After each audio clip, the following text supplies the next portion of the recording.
You also plan to make important investments to address the roadway safety crisis, including the critical funding that would accelerate the development, and this is an area I've written to you about, of the use of female dummies in crash testing.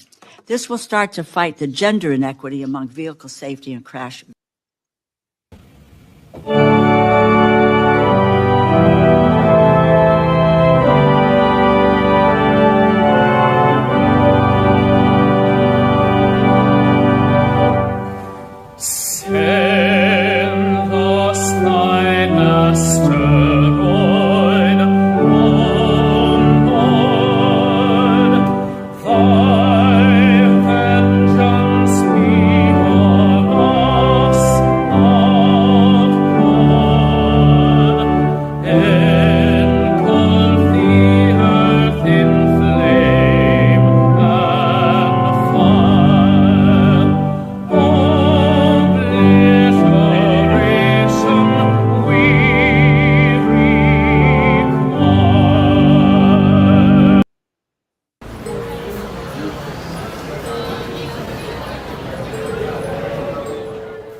And good afternoon, ladies and gentlemen. Welcome to News from the Pew, where we may be one man down, but we are as strong as ever.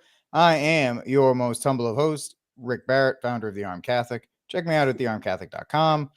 We are also joined by Mr. Jonathan Arrington from the great state of Georgia, and Steve Cunningham, the Godfather himself, who never met a soundbite he did not like. So, gentlemen, we have, and of course, our we are missing our brother Fawaz, who has things to take care of. So we will we'll talk. Is he touring with Taylor Swift? Is that what he's doing? Your words, my friend, not mine. I don't know. Even if he was, I don't pay attention to Taylor Swift, so I couldn't really tell you about that. Anyway, let's get to it, ladies and gentlemen. So, despite the fact that we only have one person that is supposedly running for president, Donald Trump, we still have Ron DeSantis kind of poking his head up and down, and now the bots from both sides are going back and forth, and it's just very interesting to see how all this. I mean, we're not even anywhere close to primary season, and yet it feels almost tired already. The bickering between the two. I don't know. We don't have any audio for that, do we, Steve? We don't, which is fine. But with this split that we're seeing, we had a new person throw their hat into the ring this week, and it wasn't from the Republican side. It was actually Robert Kennedy Jr., who decided that he was announcing that he would be running for the presidency of these United States of America, which we're going to get into and think it's very interesting. And even though there's no chance on God's green earth that he will get the Democratic nomination, his announcement is actually more impactful, in my opinion, to Republicans than not. I know he's been mentioned a lot of times here, John, RFK, because of his writing of the book on COVID and Fire Fauci and all these other kinds of things. But there are a lot of things that I think Republicans should be worried about with him announcing and jumping into the race. Your opinion, John? Positive, negative, problems down the line? What do you think? If he can ever convert back to the one true faith and find his pro-life side, I'd say he'd be a morally defensible candidate right off the bat. But he's got to do that. He's got to defend something that he has got to know, because he's a smart man, by reason, is a baby. Okay, that's a human baby in there. If we could get him on board there, we could vote for him. It'd be fine. And he tends to attribute a lot more to the national government, to the federal government, than I think ought to be. But still, just seems like he's for freedom in so many other areas that we would also demand freedom from certain sorts of health persuasion, that it'd be okay. Now, as things stand right now, I see two things. One, it's good that he could take some otherwise halfway sane Democrats with him and away from the average diabolic sort that would be voting Democrat right now. The only problem is there are, I'm talking about federal elections in general, the election for the federal president, right? I'm just kind of dealing with the reality that we have right now. It could be a disaster for the true, the good, and the beautiful if you have anybody, I would say, but DeSantis running for the Republicans, because the Republicans aren't truly pro-life anymore, right? I mean, there are the nods. There are certain things that can get done with a Republican that would not be done with a Democrat. Okay, like we know these things. It's just kind of rehashing old stuff there. But the problem is, if that's not high up on your list, if you're not, convinced of the truth that both natural and revealed by faith, that is a baby inside that womb from conception on, then the problem is you're going to be drawing a lot of Republicans who otherwise were really sick of the lockdowns. You're going to be drawing them to RFK Jr. It's just the way it is. People are going to go with him because of things that he said about the war, which are appropriate, and things that he said about health for his entire life. Things that he said, even I would say, about the proper care for the environment, because he clarified something a week or two ago when he was speaking at Hillsdale. I didn't realize. I mean, his focus on the environment was so that big corporations would not be able to just basically wipe out little fishermen on waterways. I didn't realize that's kind of his whole push for the clean environment, was to keep water clean so that it wasn't just these big groups that could basically afford to bring in thousands, hundreds of thousands of fish at a time and, clean them up well enough and then sell them, on the mass, kind of mass selling of fish rather than little fishermen that, if you're poisoning someone with a fish one night that has been poisoned because of dirty waters, then, that fisherman's not going to keep his job. So a lot of good things about him, but I see those two potential dangers. Very interesting. Yeah, I completely agree with that as well. Same question to you, Steve. Thoughts on RFK, wolf in sheep's clothing, potential dark horse candidate, bad for Republicans? What do you think? I think Divorce from it's DC? twofold. Let me play his speech just because it gives Excellent. you an idea. And the coup de grace was the lockdown. The lockdown was the biggest shift in wealth in human history, and I'm going to tell you about that in a second. And I blame President Trump for the lockdown. Now, a lot of people say, and President Trump gets blamed for a lot of things that he didn't do, and he gets blamed for some things that he did do. But the worst thing that he did to this country, to our civil rights, to our economy, to the middle class in this country, was the lockdown.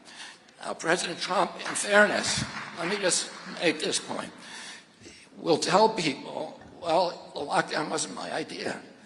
It was my bureaucrats rolled me on it. I was saying we shouldn't do it. But that's not a good enough excuse. He was the President of the United States. And as Harry Truman said, the buck stops here. On May 2nd, 2020, 600 doctors signed a letter to President Trump begging him not to allow the lockdowns. So I mean, right off the bat, you see that he doesn't need a script. You know what I mean? He's talking. He's just doing a speech. He doesn't need what do you call them, the teleprompters. So one good thing about him, he knows how to talk. He knows how to present this stuff. He's been doing this all his life. He's an environmental lawyer, as Jonathan brought that up a minute ago about his background. Now he's gotten better because he's on video saying, I don't have the video on here, I just thought about it, of wanting gas. It was his quote, gas should be $12.50 a gallon. Raise your hand if you're cool with that. Now he's not a wackadoo. I think because of the Rona, he's gotten less wackadoo about it. I mean, he's still what Jonathan was talking about the, not poisoning your people type deal thing. He's kind of been on that the whole time. Here's his website from underneath, just clean it up. So yeah, he's for common sense stuff that we would agree with on this. And I mean, he does talk about we will protect wildlands from further development by curbing mining, logging, oil drilling, and suburban sprawl. We become a global advocate. Watch that keyword global for rainforest preservation and marine restoration. Okay, that's great, but let South America be South America. It's kind of like that localism idea. We have to be the looking for people to slay and on not just war, but the environment, stuff like that. That's conversions of people all over. We should be doing that anyways. Now his stance on the on vaccines in general, you can look up Cheryl Atkinson from years ago. He was calling out the lobby, the pharma lobby, big pharma lobby for the autism thing, and he's been outspoken, beyond outspoken. Very good on him to do what he's been doing. Now again, like Jonathan said, he's got to get way better on the pro-life stance, which goes back to the man in the mirror. What are we doing about that? Is somebody's mail him a miraculous medal like they did Trump? Everyone and their sister was sending Trump medals, rosaries, things like that. Kennedy's a Catholic. I'm pretty sure he's still checks that box off, I guess. The whole family is. What are we doing to convert those guys? Saying prayers for them? We should be doing that anyways, but are we working, striving for, intentions for the Kennedy family in general and RFK Jr. specifically? Are we do we have that zeal that we had for Trump? I think we know the answer to that one. I don't think we're going to you're going to hear stories about people bombarding RFK with mass intentions and rosaries and medals. Should, why not? Send him a beer too. I don't know. Where are we? We got to be more than just Trumpzilla. Now it has ticked off the right people. Here's Tucker with a little super cut of all the news organizations that went after him on this. Well deliberated. Bobby Kennedy himself is not extreme. He is deeply insightful. And above all, he is honest, no matter what you think of the substance of what he says.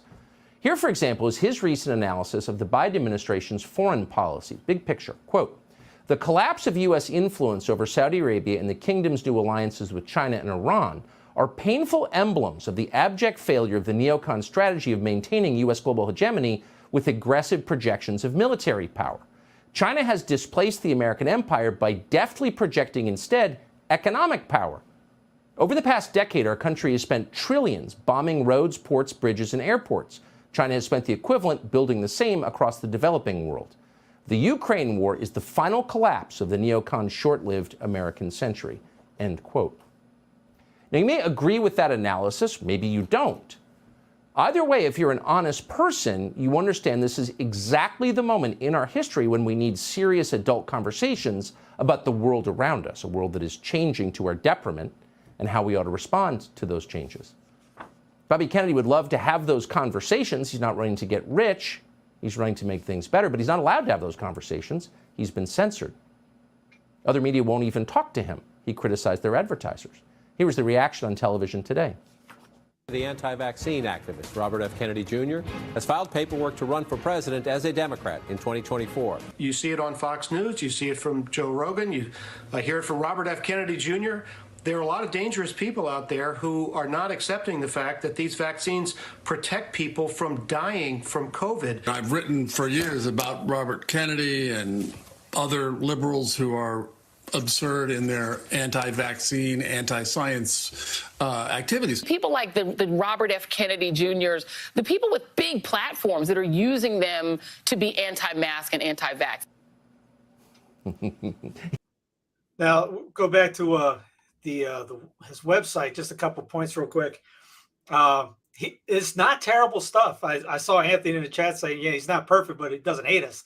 That is very true. And he says some good things in here. I mean, again, now we shouldn't be going, any vote for the elected monarch is not going to change anything like that. But at least on paper, he's saying at least some good things on here. I mean, talking about, the currency right here.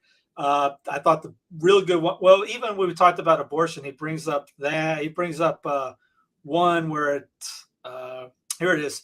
Divisive trigger issues like abortion, guns, and immigration, but he knows that both sides. Okay, now that's kind of weak, but in the sense he's running for president. It's a libertarian response.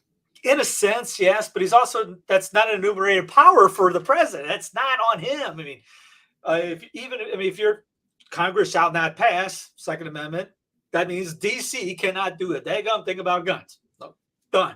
End of story. Unless you believe in the incorporation doctrine, and then you're a progressive. And that's, if you label yourself a conservative or a liberal, if you think that that's the way it's supposed to be, the 14th Amendment is the miracle amendment from Ice World to Hoth here, that's a progressive mindset. Welcome, congratulations, you're part of the progressive problem. Now you can't do anything about abortion from the federal level. We went over this during the Roe thing. The states got to do it. And again, this is kind of like an oversimplified thing. Hey, we get the right president here. That makes us do nothing in a sense. It's almost like, he does all the work. We get the vote in, and then we just sit back. We don't change a heart, like Jonathan's brought up many times about St. Thomas saying about a law changing, but a hearts don't change. We still got to change some hearts. And at least he's not saying he's going to force anything one way or the other. Good. One thing he does say about peace, there is, he talks about we maintain 800 military bases around the world. He talks about bringing the troops home.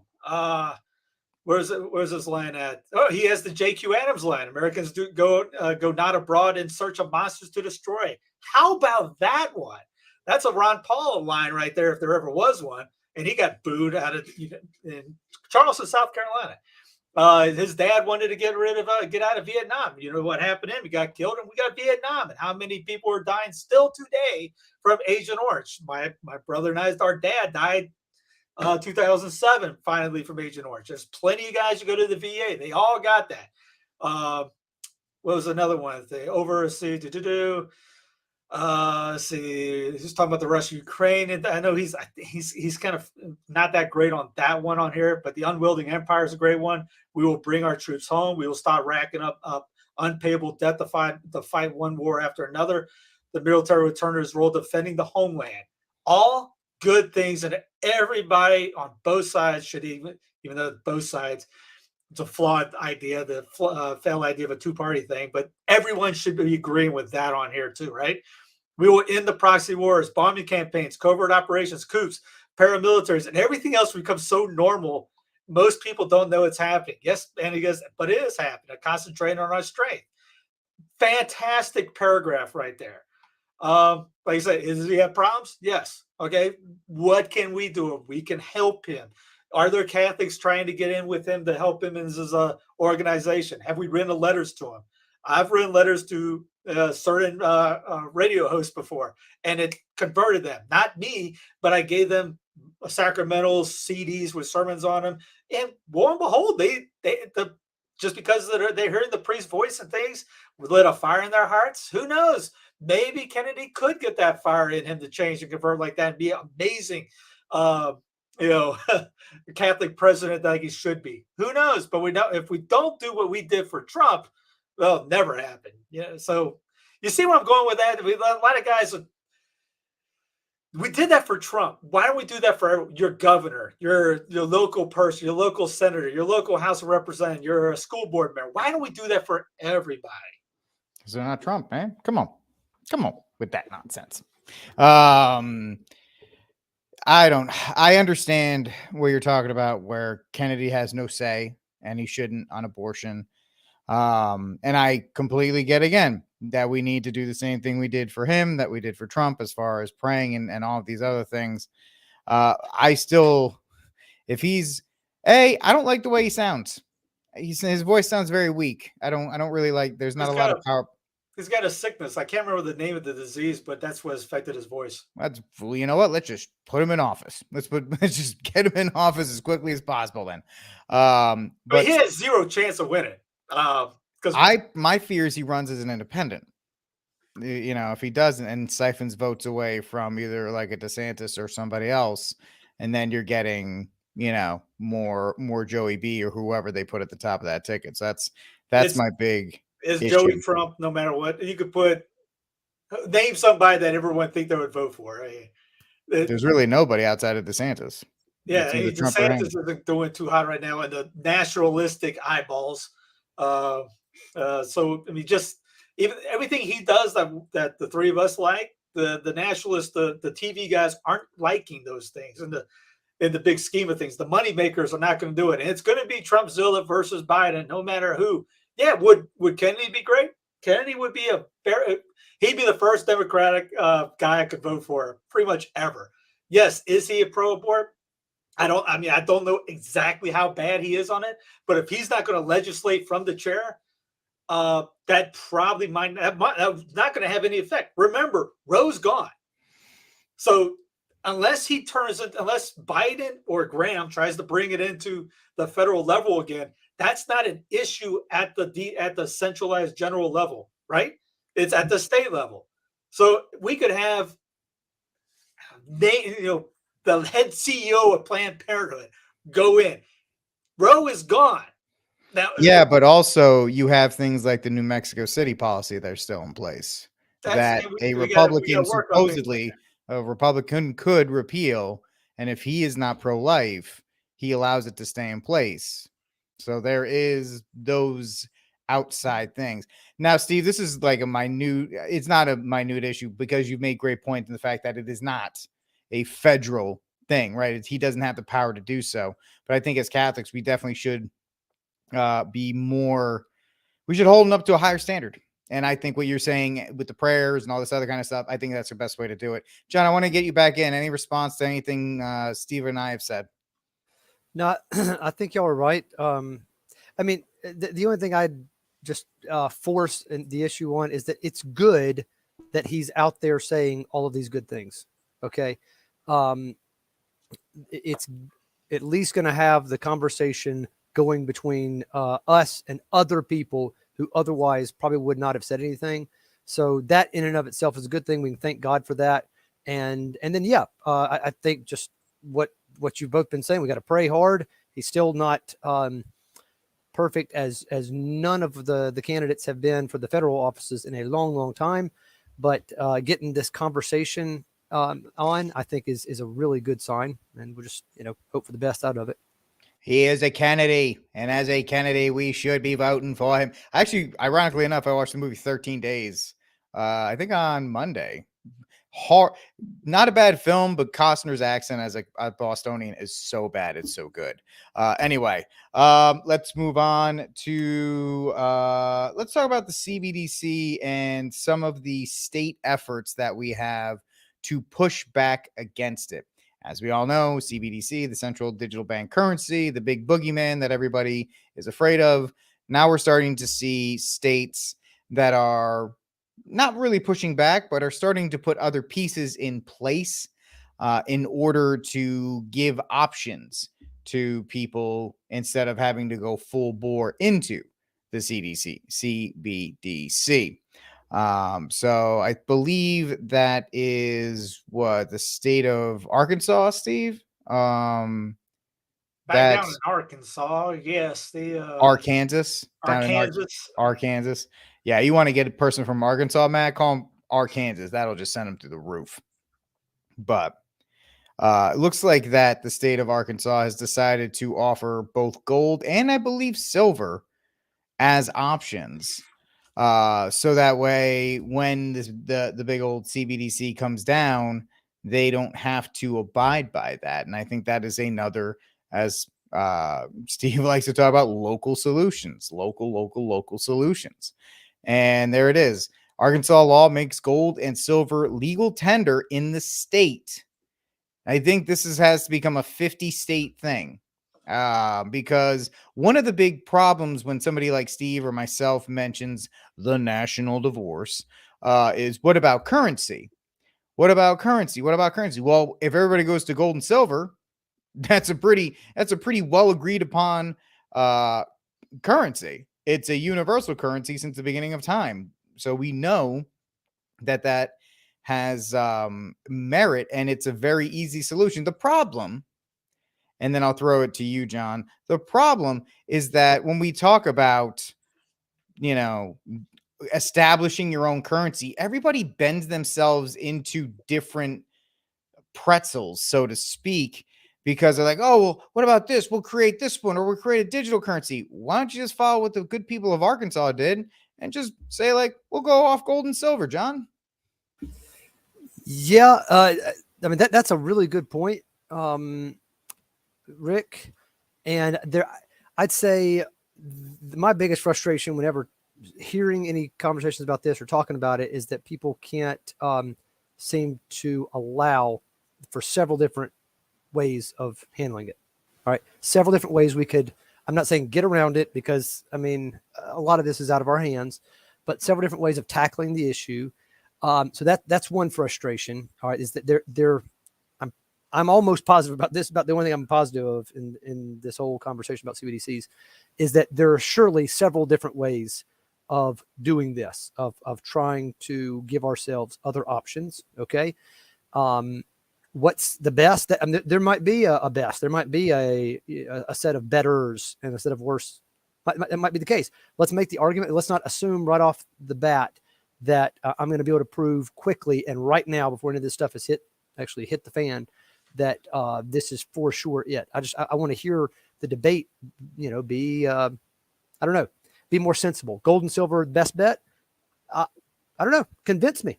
Don't just state it. Come on. Are we adults who can have a civil conversation and actually provide some proof for those assertions? Because, here's one thing. It's betraying some ignorance to suggest that gold and silver have consistently throughout the world and throughout time been in enough use, all right, to back up a currency that consistently worked in a lot of different places. A lot of times it was not gold and silver. Okay, now is it best if we can have it as the backup, as something that stabilizes currency? Probably, but just folks, study the history a little bit more before you start asserting a bunch of things that are certainly the case. The other thing is, though, on the other end of the spectrum, is folks getting too comfortable. I've seen this as well.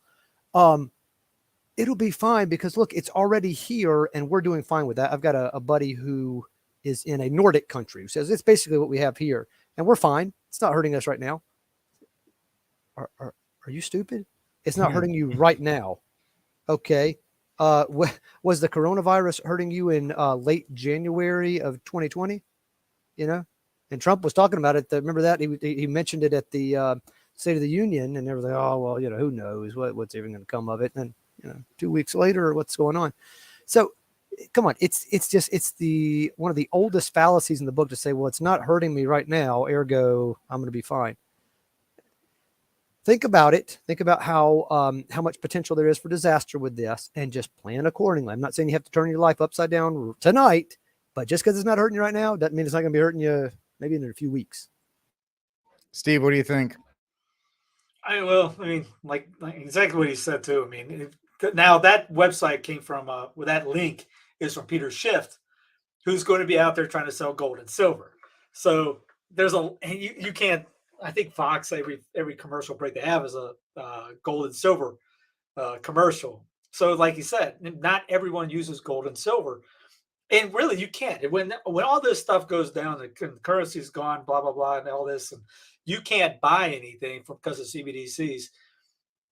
Coffee, bartering system like that, coffee, grains, wheat, eggs. You get a chicken that can produce 2,000 eggs a year, and you got a family, maybe more, you got multiple chickens, you can sell that or barter that with your neighbors. And then that neighbor could do the same thing to you, and that neighbor could do the same thing with that. And you got a whole system working on it. You don't have to have a little paper that says one with somebody's face on it. You can have all kinds of different ideas. And yes, because they didn't have gold and silver currencies in the Native American tribes when they were selling their marketplaces, things like that. So yes, and Jonathan's 100% right on that. You got to be smart about this. It's not just, hey, gold is, as him and I were talking about other things that are not magic bullets. Same idea for this. You got to get smart with this. And then you can come up with all kinds of ideas. And you're going to have to start getting creative with this. Now, because again, with this, with Peter Schiff, I love Schiff. I like listening to his stuff on it. He's a very smart guy. But how do you trade a gold brick with with Mrs. or Mrs. Colorfluss down the street when you're wanting to have something, food or something like that? You're not going to be able to pull that off. Silver, same idea. I mean, at least it's not as at least you can do more with less of it, I guess. But I mean, that's not it's good that the state is doing it. Don't get me wrong. act locally, think locally. A state is acting like a state again. They're coming out and saying, we're going to back our currency up. The U.S. Constitution says you have to have that backing up. And guess what we did? Because the Fed and all that, we got rid of the gold. We got rid of silver. Now it's fiat currency. So, I mean, it's good to have that backed up by that. Now, when it comes down, what are you going to do about that down the road? Again, a state needs to break away from the feds, say, hasta la vista, David, whatever. What happened a couple of days ago was still legalized theft day. You break away from D.C., you don't have legalized theft day anymore, aka tax day, and you instantly get a pay raise because you just told the Fed to go take a hike and no more federal income tax. That beautiful amendment that came through. That should be, you want to have a sales pitch? Let's talk like that. I told a guy at the gym. He goes, yeah, people just don't like that word. I go, no. But if you bring up to them, hey, by the way, do you like money? Do you like keeping your money? Do you like working for the money and not having to have to work till April or May, whatever it is, to be able to pay the feds for it? Yeah. I like to keep all that. What if you broke away and kept all that money? Well, I'd be all for it. It's a horse of a different color when you spin it that way. Because you got this right here. Digital Currency Monetary Authority launches international CBDC. This came out April 13th of the year of our Lord 2023. I don't know if you saw this from England. It as a kind of a fairly modest evolution, rather in the way that when the farthing and the threepenny bit were withdrawn from. By the way, I just love how the British say evolution, but when we say evolution, they say evolution. Circulation. Well, they just say it wrong. That this is just a sort of this is an evolution in currency, whereas in fact it's actually a basic transformation in the nature of money, isn't it? Yeah, I mean, there's many arguments about why this is happening. I mean, the fiat monetary system it's not looking good at the moment. It hasn't looked good for a couple of decades. Yeah. And if you're looking at in terms of bank debt, national debts, there is a lot of problems coming down the tracks. We are running a risk of another financial crisis. And this might be a way for them to try and control some of that. But it does raise the prospect of controlling our financial transactions as well. How far does this go? It's not just a case of, we're going to keep you safe financially, and isn't it great in this modern era to do this? Effectively, it's the government having control over financial transactions. Now, based on what the government have done over the last couple of years, especially with the response to COVID, there's mission creeps all over the place in terms of some of the restrictions, and we ended up with crass logic solutions. It's happening in aspects of the net zero debate as well. Yeah. So why wouldn't it happen with the most fundamental aspect of freedom of them all, finance? There needs to be a much broader debate about this. It's fine for the government to sort of slowly slip through employment positions and feasibility studies and pilot schemes and so on. But if they're doing that on such an important issue, financial transactions, there needs to be a much broader debate to. I don't know if you guys heard this one. This came out the other day. What's his face in Ireland? Dave Cullen had it on his. How is this a thing? Somebody prank called. What's her name? It was stupid. Christine Lagarde, the European Central Bank, prank called her acting like Zelensky. Started talking like her. She got her to spill the beans. This threshold above 1,000 euros, you cannot pay cash. If you do, you are on the gray market. So you take your risk. You get caught, you are fined, or you go in jail. So you go to jail for spending your own money if they don't control it. That's coming here. Tulsi Gabbard has spoken out against it. She, of course, ran for president, served in the House from Hawaii, and joins us now. Congressman, thanks so much for coming on. Thanks, Tucker. This is so dystopian. You'd hate to think it could ever come here. You think it might? Well, yeah. I mean, this is just the latest effort by those in power in our country who are intent on undermining and taking away our own freedoms and liberties. This central bank digital currency is about government-sanctioned surveillance and control. It's about them being able to keep track of every single thing that we purchase, whether it's a stick of gum or an automobile or anything in between. And so if they have all this information and data, which they will in this system, then where does that lead? It gives them the power to decide, okay, well, hey, we don't want to allow you to purchase certain things, or we may deem it necessary to freeze your overall account. This power and what they can do with it, it's not something we have to imagine. We've already seen how Democrats in Congress, Elizabeth Warren and others, are pressuring credit card companies to code and keep track of any purchase that's made at a store that sells firearms. Why? So that these private companies can then say, hey, this person is purchasing, I don't know what they deem is kind of the threshold. And we know all this. I mean, but here's the if you want to watch this on Rumble, prank with the president of the European Central Bank, Christine Lagarde. They pretended to be Zelensky. I tried not to laugh when I was hearing it because the guy did a great Zelensky, and yeah, got her to spill the beans. So, but yeah, this stuff's coming. You got to get your mind ready for this and how to prepare for it. I mean, start your little garden. Start with one thing. The next week, start with another. Start with something else down the road. So, as I was on somebody else's show Friday.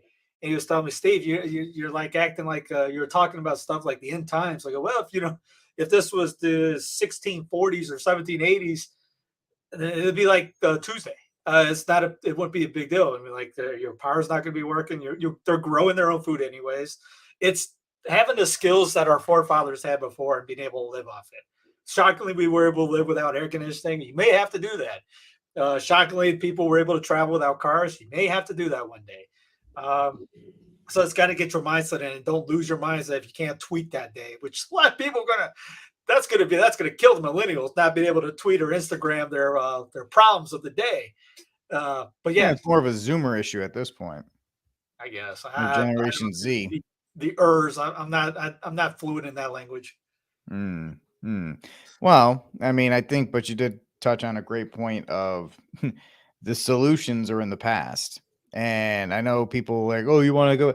No. I'm talking about basic skills that one needs to survive. The air conditioning thing, you just take me up now.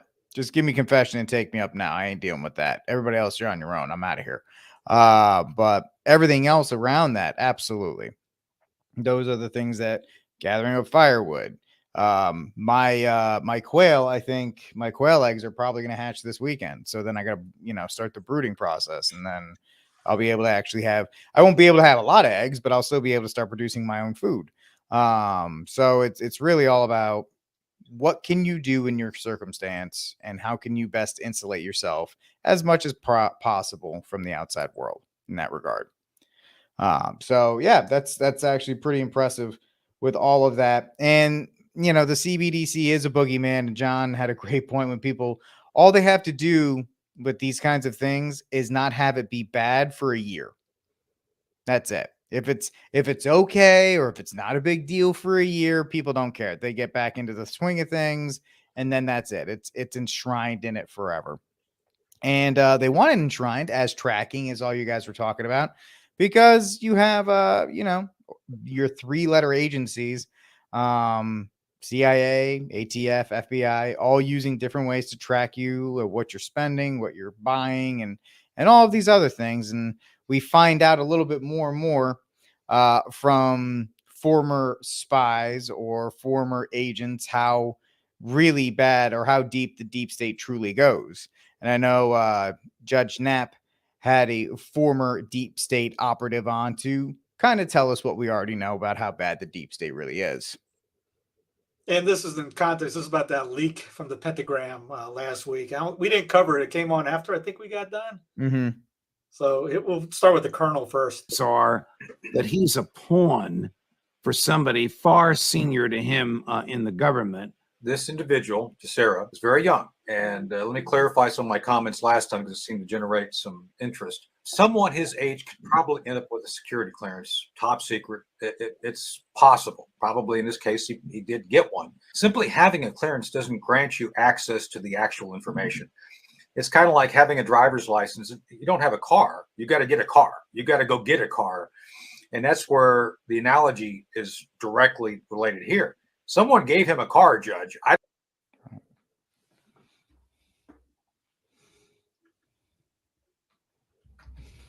don't Come on, think he Judge, just talk to us, got the buddy. car. The clearance is an administrative process, an investigative and adjudicative process. The clearance being granted does not give you access. Access is different than granting them clearance. Some of these clearances are granted based on the position. That is to say that if you're in a certain position, when I was in the Ohio Army National Guard as a second lieutenant, I was a human intelligence officer. I was given a secret clearance. I didn't need any more than that. And apparently in his unit, he may be working at a higher level. With that said, Judge, once you've got the clearance, the access is a completely different issue.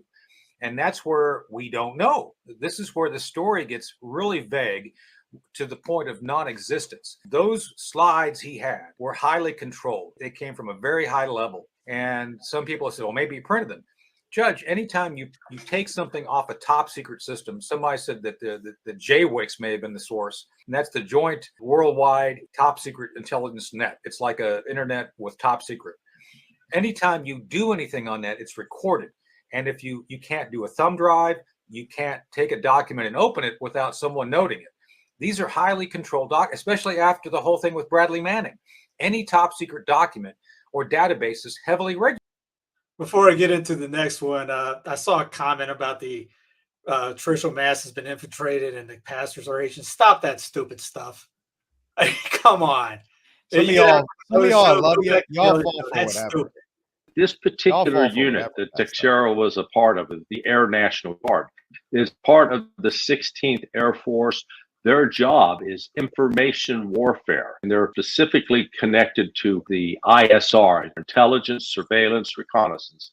So all ISR activities of the U.S. government are funneled into them. And so you've got a lot of overhead surveillance, drones, and fixed-wing aircrafts. And it's highly, highly suspicious that these leaks come out of the information warfare component of the Air Force. What they do is they get together once a month. And when you come together, it's not just Jack showing up on his own and they sign him to a cubicle and he's there unmonitored and just doing whatever he wants. He's involved with sergeants and lieutenants, captains, majors, lieutenant colonels. Everybody is there to make sure that their training objectives met, and they assign tasks and they monitor what's going on. And so to get access to those documents, he would have had to be in a skiff, and he'd absolutely not be left on his own just to do whatever he wanted to. Yeah, I don't think anybody's given the Air National Guard this much attention since George W. Bush ran for office back in 2000, because it is, it's the Air National Guard. Let's be real. But also in addition to the leak that talked about Ukraine and the fact we have soldiers on the ground in Ukraine and all this other kind of stuff, the description that was given of this kid is white, Catholic, rabidly pro-gun, all the things that you would find in the DHS booklet about who's a domestic violence extremist here in these United States. So it's just kind of ironic that when Manning did it, he was a hero. But now that this guy does it because he fits the perfect amount, he checks all the boxes, as we like to say, John, that he spilled, when Vindman, what was it? Alexander Vindman, when he spilled the beans on Ukraine, he was a hero. This dude spills the beans on it. Now he's a villain.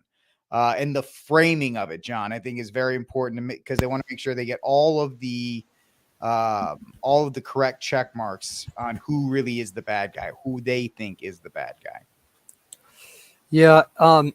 My approach to these things too is I don't believe a word that the press and the government are telling us, not a word, unless and until they were to give the mic to a free Teixeira. Let's give it to him once he has been cleared of any wrongdoing. He's just telling us the truth that we all need to hear, since we're in an undeclared war right now, which is completely against the law is still in our books.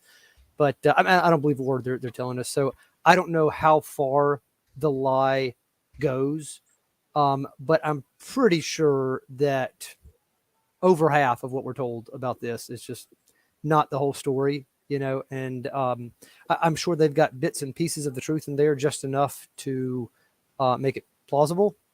just enough to be able to confirm whatever they need to confirm. But that's the thing, folks, is when you can do, as I said, I think it's a brilliant diagnosis by this guy, CJ Hopkins. Kind of vulgar sometimes when he goes on rants, but I think he nailed it. This is the way of modern propaganda, is these limited hangouts.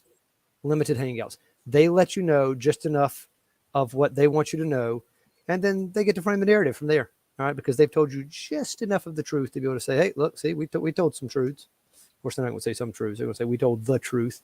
Yeah, when they told you 15% of the story. So that's why I don't even want to guess at what's going on here.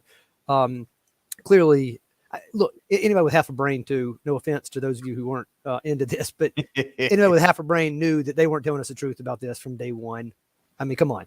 So if it really took this for you, there's something going on there you need to address. But otherwise, just look, come on. Don't believe what they're telling us about this kid either. I don't know how much of it is a lie, but surely a lot. And I mean, you look at just had they found the leak from the road document? We're going on how many months? They still don't have a name, but they caught this guy within minutes. All of a sudden, we know. You see the picture of him too, where he was just sitting on the deck waiting for him. Yeah, it's like just reading a book. Teenage 20-year-old, and like the one colonel was talking about, he goes, "It took me decades to get clearance for this kid. Apparently, got the clearance, or he's a Mission Impossible MI6 agent already." Wow. I think what John says a lot is very true. I think this has got to be something to distract. It It's a is. distraction technique at this point. It's sexy too. I mean, how many people, like the guy in the comment? Oh, we got infiltrators in our. Come on, our pastors are infiltrators. Our own we can't trust anybody. We can only trust one group, maybe. I don't know. Lone wolves, man. They're all lone wolves. Yeah, where's that in? You're gonna say your pastors are infiltrated like that? We can't trust that, guys. You guys are that's a bad line to start going over. And you're wondering why things are going wrong, going bad out here. No, I agree with all of that. And the fact that we have been primed to an extent to automatically go for the craziest thing, which, by the way, we just saw the day the lady from the meteorologist from one of the big networks was like, look, we cloud seed. Isn't this great? And everybody went, I knew it. So went to mass this morning. We've gone since Tritium. We've been able to go. We've been started going daily now. I know all the trans about to lose their minds. It's Novus Ordo. Oh, I don't know. What do you want me? What am I supposed to do? Huh? Tell me. Am I supposed to not go to mass now because it's not what you want? And it's a very, I hate to say, you have to put an adjective before it. Very reverent in our diocese. NOs. Very tolerable. Have zero problem going to that. And it's 10 minutes away. It's that or nothing. I choose to go. Anyway, driving out there, I look up and there's grids all over the sky at 9 o'clock in the morning going, oh, wait. Oh, yeah, I forgot. There's a front moving in tomorrow or the next day. It's usually the day before the front comes in, you see the grids up there. All of a sudden, they tell you, they openly tell you this. And I mean, I don't know if they did that up in Wisconsin. They got a bunch of snow and ice just the other day. And New Zealand, it's on their news. They've been talking about it for years. And all these guys, they're trying to pump out more water. Now, it doesn't screw up the for people down the road for the cloud, but it's you're playing God. It goes into trannies, goes into the CBDC, it's going with control, it goes into the food, goes into all this. We are going to control how the world works and you're going to like it. And that'll be just in time for the great meteor to come and pretty much reset and wipe out all of it. Because I don't know where I saw it. I saw it on Twitter, so it's probably half true. But there's one of the states, I think it's Montana, Wyoming, where all the deer are dying because they overseeded the clouds for the winter, and there's more snow than that should be up there. So they're all just freezing. They're all just dying and frozen, and they can't get food because they want, I guess, more powder on the slopes or something like that. And they're going to blame climate change. See, look, we caused the problem. See, then there's the thing, because all the normies are going to agree with them. And hey, we'll give you more power. Take care of this. Fix this. Yeah, government's always ready for just a solution. like how cow farms blow up. Yeah. how's a cow 12,000 cars cows blow up in the middle of the where were we at? Was it Texas? Texas. It was in like DeMint, Texas, I think was where it was just ridiculous. Just a massive fireball from a dairy. Because it's like a Michael Bay movie. The cows blow up as soon as they fart, and it's just like all over the place. So now, on one side, you're going, okay, get the raw milk, get the real milk, instead of getting the stuff that they send you at the grocery store, which screws you up, and everyone goes, "Oh, there's gut problems. Oh, we're lactose intolerant." Yeah, when they screw up the milk, you are going to get messed up. So in a sense, it's good that you stop drinking that anyways. But I mean, they kill the cows. You got to eat the meat. So think locally. There's guys that have their own butchers. There's guys that have their own milk farms. So just like with the chickens, just like with the cows, start your own. Get somebody in your neighborhood that's doing it, and support those guys. Everyone and their brother. I know in the state of South Carolina, you can't swing a dead cat without getting somebody that's selling you real milk and real meat. So think about those guys. Start shopping at your local food market and your local butcher, and stop the bylaws and things like that. Absolutely. John, do you have anything to comment on? Or Steve and I are little rants and raves at this point? Because you've been kind of been a spectator for the last couple of minutes. Amen. That's all I got, Dad. I think you got one more video, Steve. Yeah, Jonathan brought up and I totally forgot about it. He asked about the Ukraine nuke thing, so I found Ritter on this. Awesome. Is that at the end of the Cold War, certain decisions were made. And one of the decisions was to dismantle much of the massive conventional capability we had for fighting a large-scale war in Europe, for instance, dismantle that. We got rid of most of our armored divisions. We reorganized to a brigade structure. And then 9/11 came. And after 9/11, the military focused solely on the low-intensity conflict mission in Iraq and Afghanistan. We restructured the military from everything, from the ground up. We were recruiting people solely to fight in Iraq and Afghanistan. Our equipment that we were procuring was solely focused on the Middle East low-intensity conflict fight. Everything about it, which means we forgot how to do what we used to be the best in the world at, which was large-scale ground war in Europe. Meanwhile, NATO did the same thing. I mean, Germany used to have 12 armored divisions.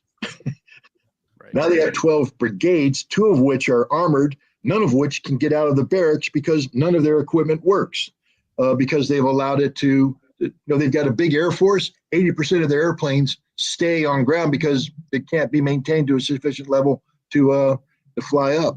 So the fact of the matter is that the United States and NATO today are literally a shadow of their former strength when it comes to conventional military. Russia, on the other hand, disarmed after the Cold War, but after Putin's speech in 2007, when he got no response, Russia began the process of rebuilding. Everybody talks about the Georgian-Russia War of 2008 as a Russian victory. It was a humiliation of Russia. Their army did not perform well at all. It could have gotten a lot worse for Russia. And that was a wake-up call. And so from 2008 to 2014, we saw a dramatic restructuring of the Russian military, so that the Russian military that moved into Crimea, the little green men, they were eons better than what happened in 2008. And the Russian military that's going in today is eons better than what was going on in 2008. So we have a situation where NATO has bitten off more than they can chew. There is no muscle behind NATO, and Russia is calling their bluff. And so we have a lot of hot air going out from Stoltenberg, from Biden, from all these European politicians about the strength that they currently enjoy. They don't enjoy that strength. What they do have, though, are nuclear weapons, and this is the real risk here. Yeah. Yep. American nuclear technology, a Ukrainian nuclear. Don't you touch our stuff. Yeah. Okay. Whatever, dude. Ridiculous with these people. The whole Ukraine war has become such a, I don't know what you could say, just almost a joke or a parody of a war at this point. I mean, John, what is your response and analyzing of what was just said? Well, the thing I found interesting is that, like with so many other things, there seems to be a Hollywood slash reality overlap. Of course, Hollywood folks are usually the furthest away from reality that you could find. But in this case, there's this show, this Jack Ryan, I don't know if that's the exact title of it, but Amazon runs the series, the Amazon That's it. Prime. Okay. So the whole premise of this third season of the Jack Ryan show is that effectively, Russia is going to try to get a worldwide nuclear festival on by having there to be a, I guess a U.S. nuke gets lost and then, accidentally exploded. And well, hey, that's reality now. Odd. But I saw this too. This third season of Jack Ryan was postponed. It was the first two seasons came out one right after the other, and then this one it was two or three extra years in between.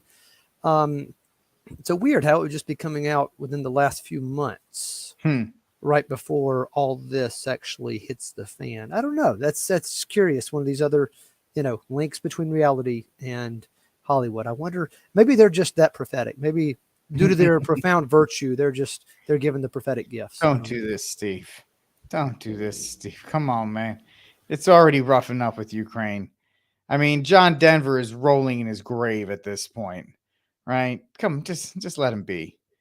Ugh, so gross. And just like 2 weeks to flatten the curve, we got we got another endless war. We got Afghanistan 2.0. Yep, and it's just against the moved our Russians, troops who to they've another one. wanted for so long. They've always wanted to take on the Russians, so it is that fulfillment of that fantasy as well for them. Yep, and we'll take on China here soon too. They're going after that, and just we're not talking about that one. Maybe that's that little distraction there. How many people were talking about that? That was during the balloon gate, Mm-hmm. and they're still Oh, talking yeah, by about the way, there was aliens. like 4 more balloons apparently. I don't know if there were like 4 more balloons that flew across these United States at one point. And so whatever. You know what I And mean? you have Coke, the Coke side talking about we got to support Ukraine. You have the Pepsi candidate talking about we got to do peaceful things. I'll get that. I'll take care of Ukraine. So that'll be the top thing in the Who Wants to Become President Top American President 2024 series coming up starting next year. All right. So we'll end on this since you mentioned Coke versus Pepsi. Bud Light and the whole issue surrounding that. Bud Light has apparently lost money in that, but also Don Jr. came out pretty soon after and said, hey, Anheuser-Busch donates a lot of money to Republicans, so let's kind of back off and stop boycotting them. So it was very interesting to see how, the plebs are responding to the disgusting attitude of one Dylan Mulvaney. And then you have the elites that are like, yeah, it was bad, but not everybody in Bud Light's woke, John. And they give us a lot of money. So can we stop boycotting them? And it really isn't. It really is just a true example of how split the elites are from us. Can I reveal on this show my ultimate conspiracy theory about why all this is happening? Go. I mean, this is deep, fellas. This is really deep. But you heard it on News in the Pew first. So here's my thought. All of this woke craziness in advertising, which they've included in advertising. Look, I've got this on good sources, folks who have made so much. This is from folks who make more money in a day than I will make in my entire life. All right. But when they told me this, I was like, you can trust certain people about certain things, and folks that make bukus of money, I think you can trust them about these financial things. They said that usually with those bigger companies that do very well, their big money is in advertising. Okay, and they're best they're best people as well. All right, the ones that are successful. Bud Light has been uber successful when they should not have been because the beer tastes like crap or like urine. So True. why in the world is this happening right now? Why in the world are so many different huge companies that don't need bad press? All right. And look, they've already got the market, really. They're not going to be hurting for selling their stuff because they can sell so cheap, that yellow water, melted snow is what I might call it. Why are they doing it? I'll tell you why, in my crazy, outlandish opinion. It is a way to balance the books in regard to the stock market. Okay. Stock market has been played for at least 50 years. It's been a game. Okay. Probably longer than that, probably since the 1930s. All right. Or 20s even.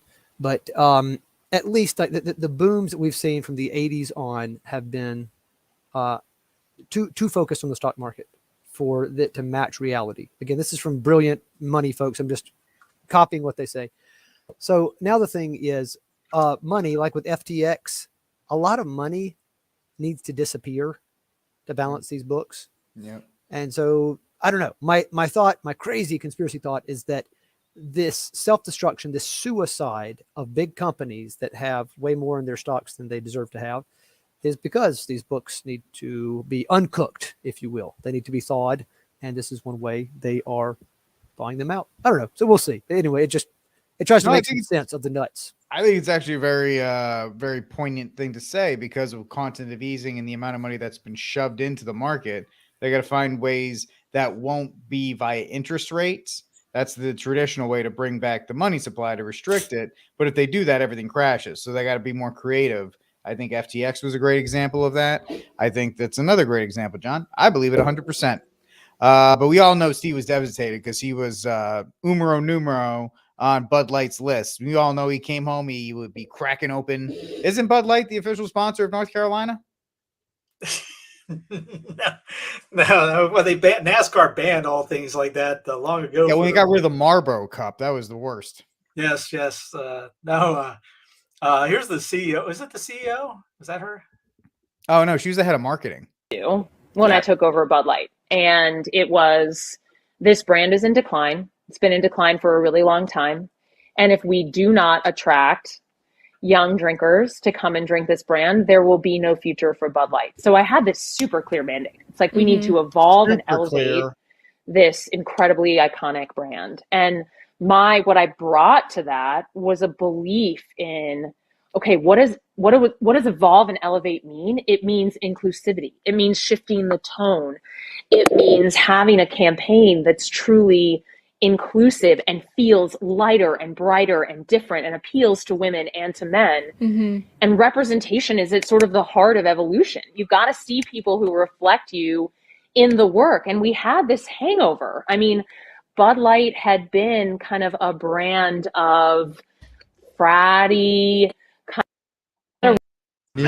comes to I'll stop. I found this, but I thought what Robert said. That's cool. A priest told me this once. He mentioned about comparing the beer to liturgy, in a sense, because he said he was talking about how back in the day everything was, it tasted good. It was real beer. And then all of a sudden in the 50s, 60s, they started kind of watering everything down and everything's the same. So Bud and Bud Light and Miller Lite, Coors Light, they had all these groups. It's the same thing, all watered down and all put a label on it. And that was really it. The only thing different was the marketing for it. And then all of a sudden in the 80s, they had this little group start popping up left and right, and little micro brews. And people had to get their taste buds back because it didn't taste the same because everyone was used to this watered down flavor of beer. And it took a while. Some people kind of went pushed back. I don't like IPAs. I don't like this. It kind of, you had to get their taste buds back into it again. And then after a while, a decade later, more of these microbrews and more. And it's gathering until all of a sudden everyone wants that. By the way, it's better for your insides, better for your belly because it's not the GMO stuff that they're using. It's not the, what the big dogs use. They just try to get it out there for people. Don't care what the ingredients are. And now people's taste buds are coming through. So just like with the liturgy, we got to get people's taste buds back to be able to experience the good, the true, the beautiful instead of the watered down version. It's just a whole big mindset of being able to get people. So telling people, coming up to them and taking a shovel and smacking them upside the head isn't going to work. You got to, like with beer, sit them down. Hey, you want to taste this new one? The guy down the street makes this. You got to taste it, like it. And then after a while, it's just like how Father Art talks about in his traditional experiment, or the challenge. Go to a teal, then the next one, go to another one, then go to another one. And in about 4 weeks, you've trained your body to appreciate and like it, and you experience it more versus just going one time or hearing somebody yell about it, go, oh, I wonder what this is, not having a clue what it's about. And it turns you off, where you see people online and that turns you off or something like that. It's just like with the beer, but see what this Tanzania guy says. Anna comes to Zambia with 16 million. For Zambia. And guess what? 16 million only for Zambia. The 16 million, ask me, what is it for? What is it for? For human rights. Across the river, China and Russia coming to South Africa. Ask me for what? For what? For a military training and skills sharing of security. So the Americans are more interested in a transgender, homosexual agenda around the world. They will invest their money and give you money to protect human rights. Russia and China are coming with weapons and militarization strategies so that we can protect ourselves. So I want to say this very loud and clear to the Americans. Continue on your transgender agenda. Stay there. Leave us to do politics on the other side. Because what we need right now is not a minority human rights activation. What we need is a societal transformation. And for you as Americans to think that we really envy that when you have an anti-lesbian, anti-gay, LGBT principle, then tourists would drop. Let me correct that once and for all, Sbu. And cut and clip this, and it must be loud and clear. Are you saying to me that all the tourists are gay? And when you hear that this is a non-gay zone, tourism will suffer? Question number one. Question number two. Are you saying that we don't have a right to expressing ourselves as Africans? Question number three. If democracy means majority rules and majority votes against a principle, then why won't you allow that to become law? Are you saying the minority must manage the majority, or the majority must manage the minority? Then if that whole ideology is wrong, then take democracy in a nice black dustbin bag and throw it outside. Because what you are telling us is by the people, for the people, with the people, and all those slogans you hear, what democracy represents. If we are 10 in the room and 9 people say no, and one person says yes, democracy says you go with the majority. So if we say we want to make Africa democratic, and the demographics of our democracy says no, then why do you philosophically want to manipulate the will of the majority? Hey, that happened. It's the Yankee attitude. I think a guy named Lincoln did that, because in democracy, the South wanted to leave because some guy named Lincoln, with like 36% of the vote, won. They didn't vote for him. They didn't want. It had zero to do with slavery, because even Lincoln said he didn't give two hoots about that at all. You could stay in the Union without freeing one slave. Yep. They want to kick him off. So they, in a democratic move, wanted to leave, and then we were forced by the gun to stay, and then pummeled down after they killed Lincoln, because they said that Lincoln wasn't going to destroy the South, and the radical Republicans did, and that's what ended up cutting Lincoln's life short. Because after he died, the South was screwed. That's how the Reconstruction came down, and all you know what happened after that. Welcome to present day United States of America. Yay! Now we're one nation. Just how they wanted it back then. Yep, and that was the whole point of doing that. But hey, Rick, I think you got it wrong on. Oh, I got it. I blew it. I completely. But it was the Winston Cup, not the Marlboro Cup. Well, no, not that. I think Bud Light. It was a brilliant decision they had. Okay, I'm intrigued.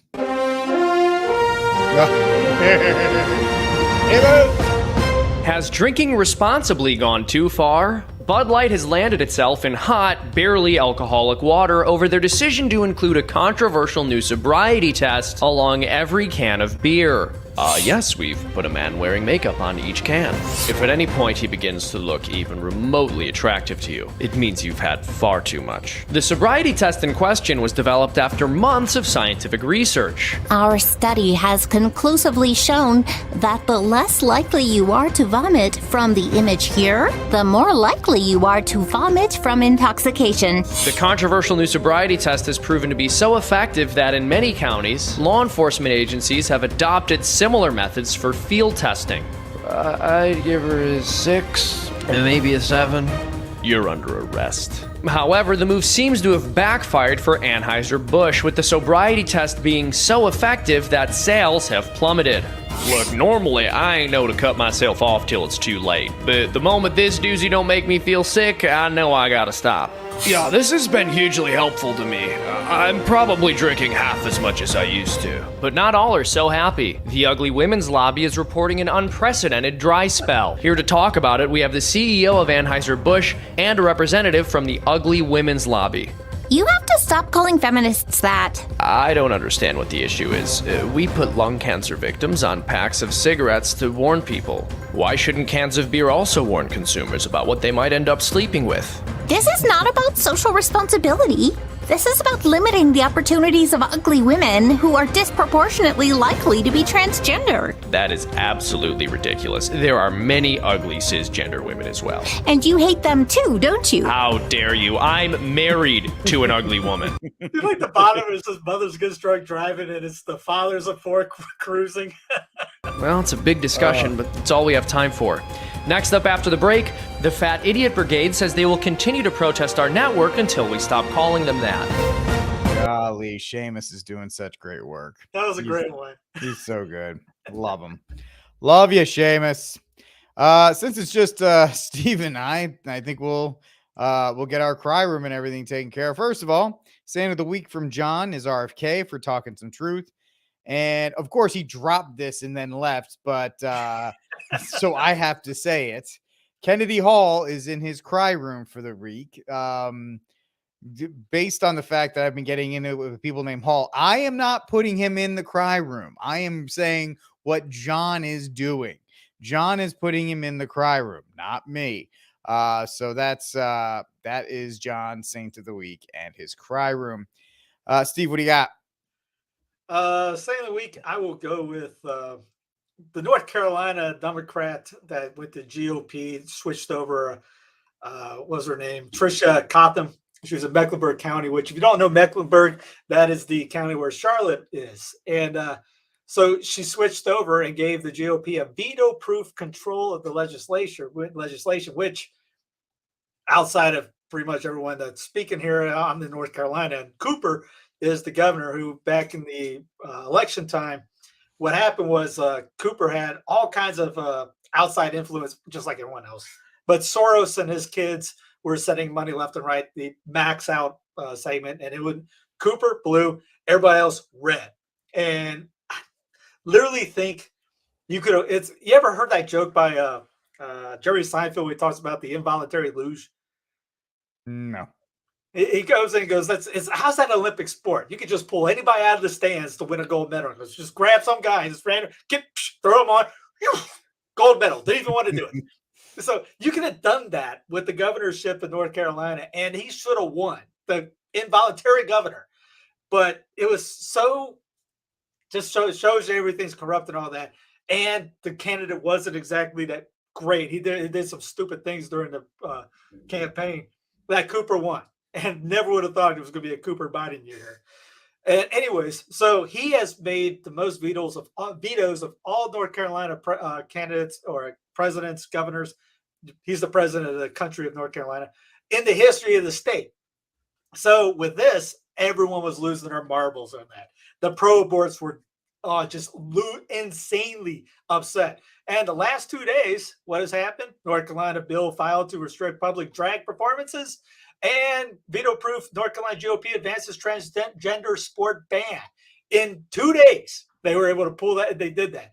And Cooper can't do a thing about it. He used to just come in with a bill and say, nope, veto, done. Now he has to come in with a sales pitch.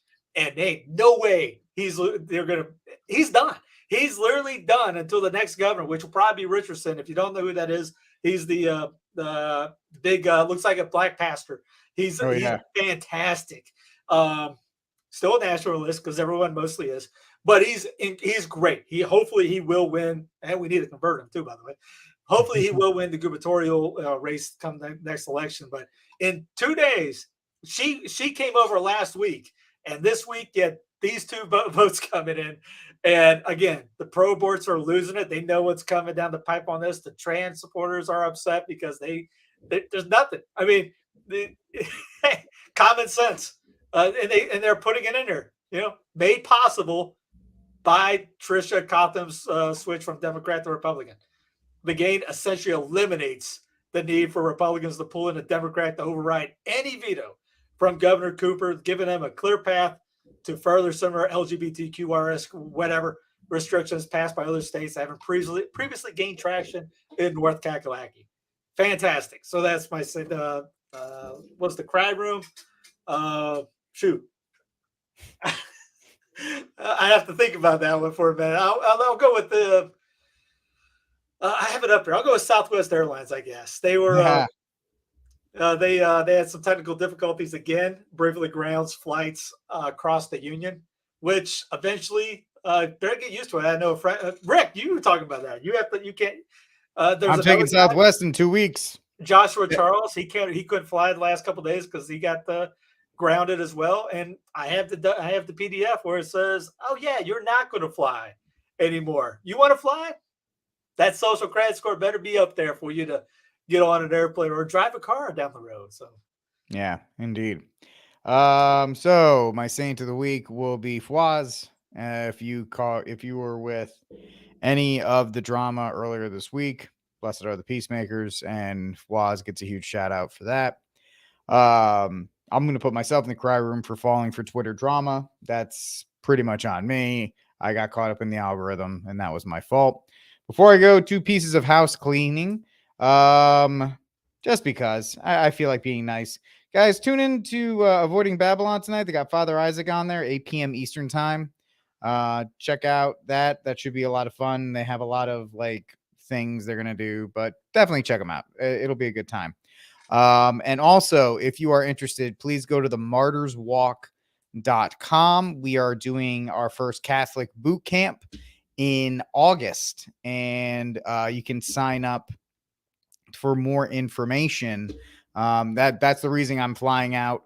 Actually, we won't have a news from the Pew that week when I fly out to North Carolina, because I will be going through the boot camp myself in order to be a coach for it. But check it out, martyrswalk.com. If you are a dude who's looking to strengthen both physically and spiritually, this may be something you can check out, martyrswalk.com. So those are my 2 bits of house cleaning. Check out Avoiding Babylon with Father Isaac, and check out the Martyrs Walk if you are interested in testing yourself spiritually and physically.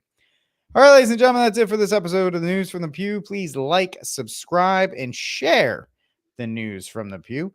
I'm Rick Barrett. We will talk to you guys soon, and Viva Cristo Rey.